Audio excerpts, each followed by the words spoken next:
I get an overview of preparations from our reporters. Yibing is in the main media center near the Beijing village. Ning is in Zhangjiakou, and Zhao Yunfei is here in the studio. And let's start first with Yibing. So, Yibing, the location that you're in, this is the venue that's closest to the city center. Now, Beijing's mainly responsible for all the ice sports. Is the city ready?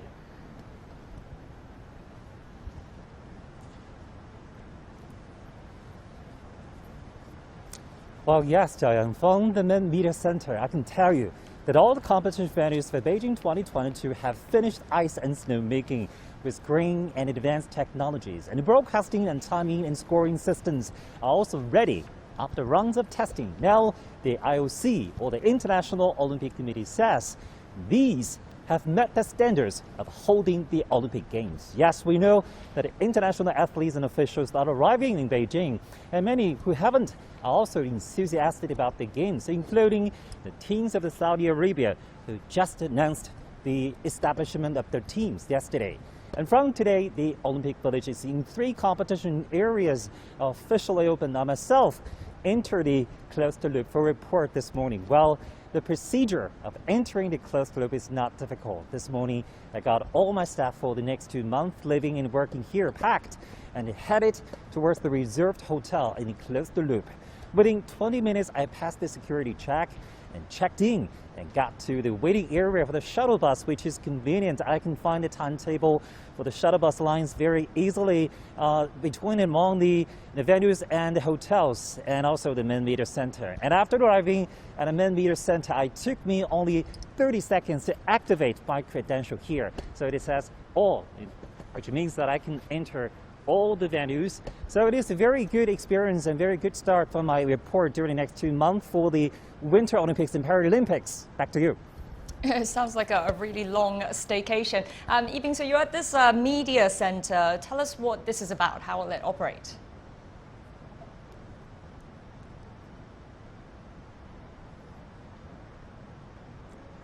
Well, the main media center I'm right now in is really impressive. Take a look at it. Before it went to the closed loop early this month, I once came here. It's mainly the same, but now with many international journalists and broadcasters here, it's really lively and quite interesting, with many of them sharing pins of their news outlets. And just a few minutes ago, in a registration room, I was asked by the staff who activated my credential that if we have our pin, if we have the pin and they want to have it and keep it as a valuable memory. Yes, the pandemic prevention and control measures here are strict, and we have to wear the N95 masks in venues like here. But within the closed loop precautions, everybody can dine and have a cup of coffee in here, and can even smoke outside the building. And there's a very large open area, about 40,000 square meters outside the main media center is open to everyone to film and to do interviews and live shots like we do right now. There's also the system in My Info, which the broadcasters, they can broadcast the press conference inside the main media center, and the participants, either online or present, can raise their questions equally. So far, with the very strict pandemic prevention and control measures, all interviews with athletes and officials here or online are required to have the appointment beforehand.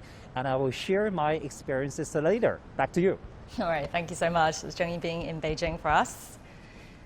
And now let's go to Ning, who's in Zhangjiakou, that's in neighboring Hebei province. And Zhangjiakou is a co-host of the Games, and most of the snow events will be taking place there, including the biathlon and the cross-country skiing. So Ning, how's it looking?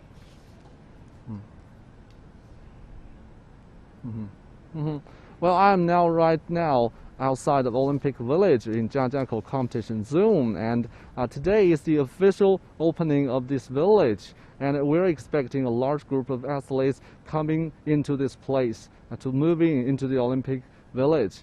And actually, a few days ago, there's some pre-game personnel and also athletes have already moved in, for some from Australia, others from UK, and also today, this morning, a Chinese team, part of the Chinese team, have also already moved into the Olympic Village. And we're expecting about 300 athletes in total to arrive at this village today. And here's what they will be going through. First, they will pass through security check and then activate their going through the accreditation process and then move into the village. Also, I've seen that some taking shuttle buses to come here. Also, others taking taxi. Some from Beijing, others from hotel. So this is a very important day. I mean, for not just for athletes, but also for people working here. And they've been preparing this for like half a year. And today is the day that will begin their 2 months work here. Yeah, so I was actually out snowboarding in the Beijing suburbs yesterday, and I was just thinking to myself that Beijing and Zhangjiakou, these places don't get a lot of snowfall in the winter. So China, for all these ski hills, are going to be using almost entirely artificial snow. So there is some controversy around that. Tell us about that.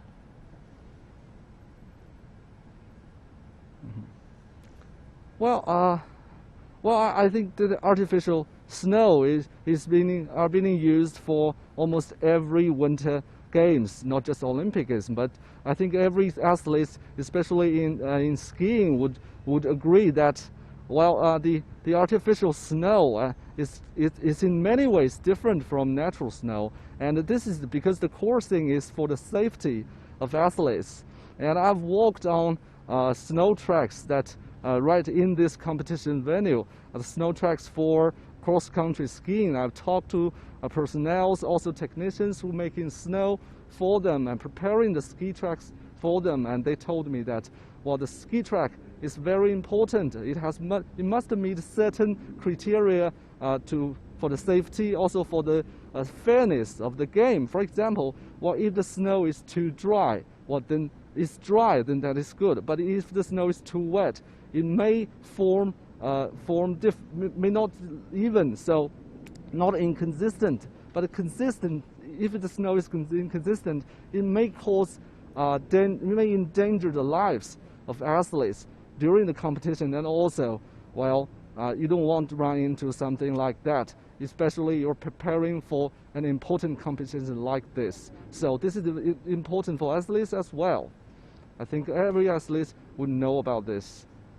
All right, well, thank you so much. That's Ning in Zhangjiakou.